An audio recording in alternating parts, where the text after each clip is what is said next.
Benjamin Muller, vous aussi, vous travaillez en open space. Absolument. À Europe 1. L'open space, sa chaleur humaine, sa proximité, son doux brouhaha. Et vous avez décidé de balancer. Oui, l'avantage de la vie en open space, c'est que déjà tous les open space plus ou moins se ressemblent. Tous sont plus ou moins le même genre de salariés, peu importe dans quelle branche vous êtes. Je pense que tous les auditeurs qui nous écoutent et qui travaillent en open space vont s'y retrouver dans ces quelques exemples précis tirés effectivement du quotidien. De votre expérience, on va essayer de deviner. Allez, la vie en open space, déjà c'est quoi? C'est la cohabitation, vous l'avez très bien dit. Ici à Europe 1, l'open space est très triste le lundi et évidemment très gai le vendredi. Le lundi, personne ne déconne, tout le monde est sérieux, tout le monde bosse. Le vendredi, c'est beaucoup plus cool, bientôt le week-end. Il n'est pas rare que certains mettent de la musique, on se détend. Vas-y que je t'en raconte une bien bonne. Oui, mais il y a un mais. À Europe 1, évidemment, les gens bossent aussi la nuit et aussi le week-end. Et le vendredi, c'est un peu à eux leur lundi. C'est le jour où ils tirent la tronche, où ils bossent comme des malades. Vous avez donc, qui cohabitent, des détendus, ambiance pied sur le bureau, vas-y que je te commente la nouvelle coupe de cheveux de Jacqueline à la compta. Ceux-là qu'un des chefs ici appelle les branlos. Et de l'autre... Quel chef? Thibaut de Berberac, rédacteur en chef. Voilà, très bien, les branlos. Les branlos, très bien, merci Thibaut. Je dois dire que je fais partie de cette catégorie à ses yeux. Et de l'autre côté, ceux qui taffent sévère, moi j'adore entendre le fameux « S'il vous plaît, il y en a qui essaient de bosser là !» Vous savez, qui calme... S'il vous plaît. Qui calme un peu tout le monde. Bon, la vie en open space, c'est aussi bien sûr les engueulades. Peu importe la raison, quand il y a une engueulade dans un open space, tout le monde autour fait toujours semblant de ne pas écouter. Du genre, oui, moi je tape sur mon clavier, je n'écoute pas. Mais dès que les deux énervés sortent de la pièce, tout le monde débriefe, tout le monde commente, alors que 2 secondes avant, personne ne semblait entendre quoi que ce soit. Comme dans les bars. Absolument. Quand il y a une bagarre. J'aime bien vos références, Alix, toujours. Pas du tout. Pas du tout.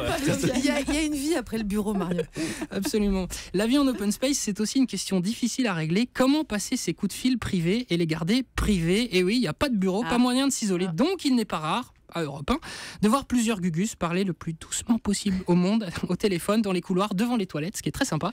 Bien sûr. Alors, je peux vous donner même un petit scoop. Alors, au journal Elle, on va tous aux toilettes hommes, parce qu'évidemment, il n'y a pas d'hommes dans la rédaction.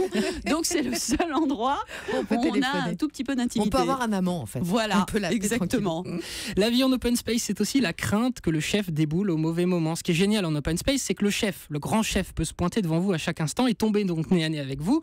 Et là, il faut tout de suite montrer qu'on est concentré à 100% sur le travail, bien sûr. Alors, j'ai un exemple, une célèbre présentatrice, dont je tairai le nom ici d'Europe 1, qui m'appelle, c'était il y a 15 jours, elle me montre 2 paires de chaussures sur un site, et en gros, elle me dit, tu préfères laquelle? Celle-là, tu penses pas qu'elle m'irait? Blabla, blabla. Sauf que devinez qui était derrière cette présentatrice? Fabien Amias. Voilà, je dirais pas son nom, disons que c'était un des grands big boss, et effectivement, derrière, elle a dû sortir des bonnes rames pour rester crédible à ses yeux.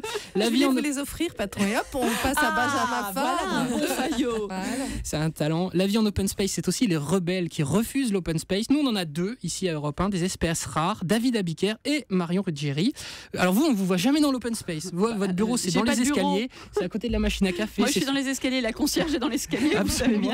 On vous entend un peu partout. Vous refusez, vous êtes une insoumise de l'open space, qui est un peu mon objectif de le devenir. Exact. Et enfin, la vie en open space, c'est aussi savoir accepter le régime spécial, la star de l'entreprise qui n'est pas chef, pas DRH, mais qui a son bureau fermé, le luxe absolu. Et à Europe 1, cette personne, c'est évidemment Catherine Ney. Elle a son bureau fermé à elle, mais ça ne l'empêche pas de faire le tour des bureaux et de l'open space tous les jours pour papoter avec tout le monde. Être la star de l'open space, c'est ça, avoir le luxe de pouvoir s'enfermer, mais ne pas trop en profiter. Et je crois qu'il y a également Julie, qui a son bureau à elle, me semble-t-il. Eh bien, voilà, elles sont 2. Julie d'Europe 1 également. Mathilde Amé, ça ressemble à ça, votre open space? Oui, ça ressemble à ça. De toute façon, c'est une concentration d'un petit monde, hein, où tout le monde doit...